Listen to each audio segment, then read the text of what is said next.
नमस्कार दोस्तों, राधे राधे। आज की कहानी है सास बहू का प्यार। हाउसवाइफ का काम आसान नहीं होता। एक परिवार में माँ, बेटा और बहू रहते थे। तीनों डाइनिंग टेबल पर बैठकर खाना खा रहे थे। खाना खाते खाते बेटा अपनी पत्नी से बोला, सीमा, तुमने आज भी दाल रोटी ही बना दी है। कम से कम खाना बनाने में तो आलस मत किया करो। घर पर ही तो रहती हो, तुम कुछ अच्छा भी तो बना सकती थी। सीमा बोली, बनाने वाली तो मैं आज गाजर का हलवा थी, लेकिन गाजर आई नहीं थी। मैंने कल ऑर्डर करी थी। कोई बात नहीं, कल बना दूंगी। किचन में कुकर की सीटी सुनाई देती है और खाना खाते खाते सीमा किचन में चली जाती है। किचन से वापस आकर डाइनिंग टेबल पर बैठते हुए सीमा कहती है कि आलू पकाने के लिए रखे थे, शाम को आलू की टिकिया बनाएंगे। उसकी सासू माँ भी यह बात सुनकर बहुत ही ज्यादा खुश हो गई थी। रोहित बीच में ही बोल पड़ता है, ये अच्छा है, दोनों बहुत मजे करते हो, अपनी पसंद की चीजें जो बनाकर खाते हो। तभी डोरबेल बजती है और सीमा फिर से खाने की टेबल से उठकर दरवाजा खोलने के लिए चली जाती है। दरवाजे पर डिलीवरी बॉय गाजर लेकर आया होता है। पार्सल लेकर सीमा फिर से डाइनिंग टेबल पर खाना खाने बैठती है। तब माँ बेटे से कहती है कि तू दरवाजा खोल देता, बेचारी को खाना खाते समय भी सुकून नहीं है। बेटा कहता है, सॉरी माँ, मैं नहीं उठ सकता, मुझे ऑफिस जाने के लिए देर हो रही है। रोहित खाना खाकर ऑफिस की तैयारी करने के लिए अपने रूम में चला जाता है और कुछ ही सेकंड बाद वह सीमा को आवाज लगाता है, सीमा, मेरी घड़ी कहाँ है, मिल नहीं रही है। सीमा खाना खाते ही उसे बताती है, अलमारी की ड्रॉर में देखो। रोहित कहता है, नहीं मिल रही है। सीमा फिर एक बार खाने के टेबल से उठकर उसकी तरफ जाने ही वाली होती है कि उसकी प्यारी सासू माँ उसे रोक लेती है और पहले खाना खाने के लिए कहती है। सासू माँ कहती है, बच्चा नहीं है वह। थोड़ी देर के बाद रूम से रोहित की आवाज आती है कि मिल गई है। डाइनिंग टेबल पर दोनों सास बहू एक दूसरे की तरफ देखकर मुस्कुराते हैं। अगले दिन सुबह सुबह रोहित अपने बेडरूम में कोई फाइल ढूंढ रहा होता है और उस फाइल को ढूंढने के चक्कर में उसने पूरा कमरा तहस नहस कर दिया होता है। रोहित बड़बड़ा रहा होता है, इस घर में कभी कोई चीज अपने ठिकाने पर नहीं मिलती है। इन औरतों को भी कोई काम नहीं है, इसीलिए हर चीज इधर की उधर करते रहते हैं। सीमा अपने कमरे में आकर कमरे का बुरा हाल देखती है तो रोहित से पूछती है कि क्या कर रहे हो। रोहित कहता है, वह फाइल कहाँ है जो मैंने तुम्हें परसों दी थी। सीमा तुरंत वह फाइल निकालकर रोहित के हाथों में थमा देती है और उससे कहती है कि एक बार मुझसे पूछ लिया होता तो पूरा कमरा फैला ना होता। रोहित उल्टा सीमा को ही डांट देता है और कहता है, ठीक है, अगर पूरा कमरा फैला दिया है तो तुम्हें और काम भी नहीं है, यही काम पूरा दिन करके बैठो। कभी कभी लगता है मुझे हाउसवाइफ से शादी नहीं करनी चाहिए थी। इतना बोलकर रोहित ऑफिस के लिए निकल जाता है। पति पत्नी की यह बातचीत माँ भी सुन रही होती है, जिसका रोहित को पता नहीं होता। अब माँ और सीमा रोहित को सबक सिखाने के लिए प्लान बनाते हैं। अगले दिन सुबह सुबह जब रोहित नींद से जागता है तो सीमा को चाय के लिए चिल्लाकर कह रहा होता है। पास ही में सोफे पर बैठी माँ उससे कहती है, सीमा नहीं है, वह अपने माँ के घर चली गई है, कोई जरूरी काम था। रोहित फोन निकालकर सीमा को कॉल करने लगता है। तब माँ उसे रोकते हुए कहती है, फोन मत कर, माँ के घर ही तो गई है, 2-3 दिन में आ जाएगी। रोहित फोन रख देता है और माँ से कह रहा होता है कि माँ चाय। तभी माँ बोल पड़ती है, हाँ हाँ बना दो, कब बना रहे हो, मैं भी पीऊंगी। बेमन से रोहित किचन की तरफ जाने लगता है चाय बनाने के लिए। तब माँ फिर से खड़े होते हुए कहती है, अरे बेटा रुको। रोहित को लगता है कि माँ उसे रोककर चाय बनाने चली जाएंगी, लेकिन माँ कहती है कि मेरी चाय में थोड़ी चीनी कम डालना।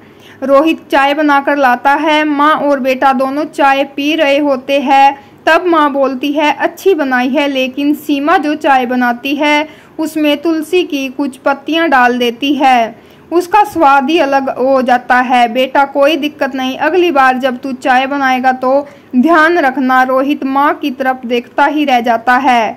थोड़ी देर बाद रोहित माँ से कहता है, माँ आज खाने में मटर पनीर बनाएंगे। माँ फिर से रोहित की बात काटते हुए कहती है, अरे वाह, आज मेरा बेटा मुझे मटर पनीर बनाकर खिलाएगा। अच्छा है, काफ़ी दिनों से मटर पनीर खाने की इच्छा तो हो रही थी।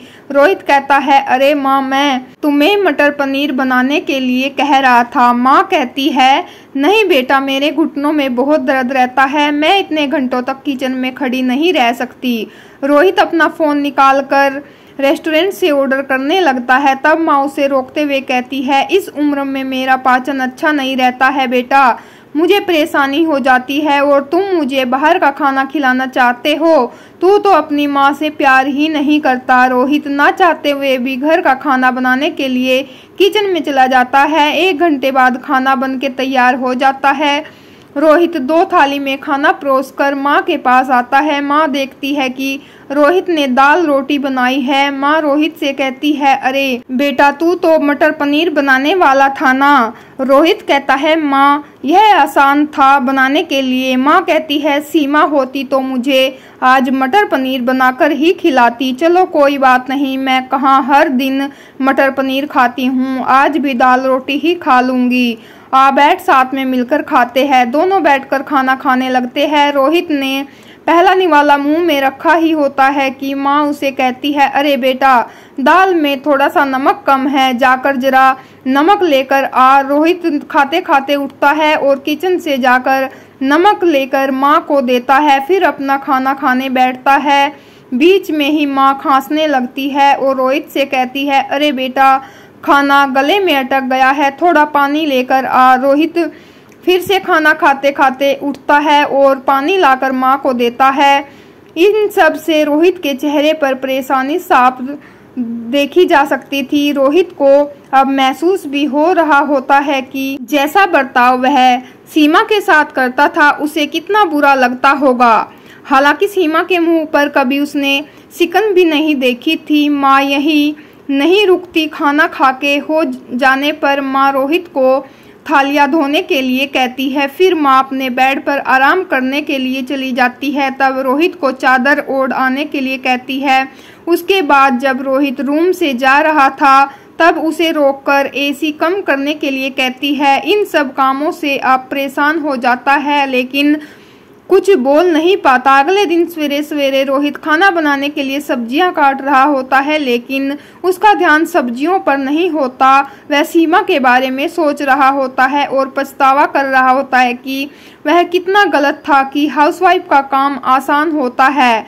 तभी बेख्याली में उसकी उंगली कट जाती है, उससे खून बहने लगता है और वह बेसिन में अपनी उंगली धोने के लिए चला जाता है। तभी सीमा उसके पास आकर उसके हाथों में पट्टी बांधने लगती है, यानी कि सीमा कभी माँ के घर गई ही नहीं थी। यह तो सास बहू का प्लान का हिस्सा था कि जिससे वह रोहित से छुपकर उसी घर में रह रही थी। रोहित सीमा को देखकर काफी खुश हो जाता है और सीमा से कहता है, घर का काम हम दोनों मिलकर किया करेंगे।